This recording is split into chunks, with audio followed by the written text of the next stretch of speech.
Ngayon lang to lumabas eh. Eh ako matagal ko nang alam.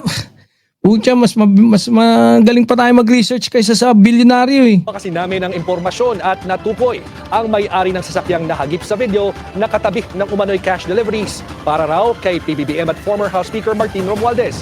Ang detalye sa exclusive agenda report ni Joash Malimbay. Sige. November 15 ngayong taon nang ilabas ni ex-Ako Bicol Party List Representative Zaldico ang isa sa kanyang bombshell statements patungkol sa flood control scandal. Dito niya itinuro si Pangulong Bongbong Marcos at former House Speaker Martin Romualdez bilang pangunahing recipients ng pinakamalalaking kickbacks umano sa mga proyekto ng DPWH. Sa inilabas niyang video, ipinakita ng dating kongresista ang aniyay male-maletang deliveries ng mga pera para umano kina PBBM at Romualdez. Pero sa isa sa mga inilabas niyang larawan, tila nahagip ang conduction sticker ng isa sa mga sasakyang katabi ng mga maleta. Para mapatunayan. Actually, nauna ko nang narinig yung conduction sticker kay ano pa eh.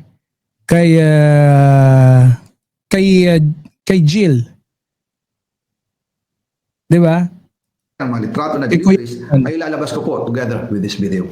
Eksklusibong nakuha ng Billionaire News Channel ang opisyal na mga dokumento ng naturang sasakyan. Naberipika namin na U0L960 ang nakalagay na conduction sticker dito. Ayon sa aming pagsusuri, wala itong ongoing o finished application para sa isang plate number sa Land Transportation Office. Ayon sa mga dokumento, isang 2023 Maserati MC20 ang sports car na nakita sa larawan. Mystery gray ang model color nito. Ayon sa transaction documents, binili at pinangalanan ang sasakyan sa kumpanyang Socali Trading mula sa importer na Brilliance Auto Corporation, isang sole proprietorship na registered sa Department of Trade and Industry ang Socali at nakafocus umano sa automotive trading, auto accessories at general trading. Ang pangalan ng registered owner, isang Federico Jr. Guillem Datoon. Binili ang sasakyan sa halagang 20 million pesos. Kung babalikan ng mga umano'y ebidensyang ipinakita ni Ko, tila may Matagal ko nang kinontent to eh. Pinakita ko rito kung paano naging, kung kailan nabili. Halos lahat yan na ano ko eh.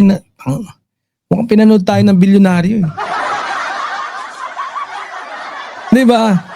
Kinumpara natin kasi yung launch ng naalala ko, hindi ko na tuloy maalala, pero meron tayong, we've conducted the research where we have found out na yung nilabas lang yung MC20 diyan sa sa Pilipinas, 3, no? Tapos ang nag-conduct kasi noon ng event na yun, ang may ng Maserati sa Pilipinas si si Sam Versosa.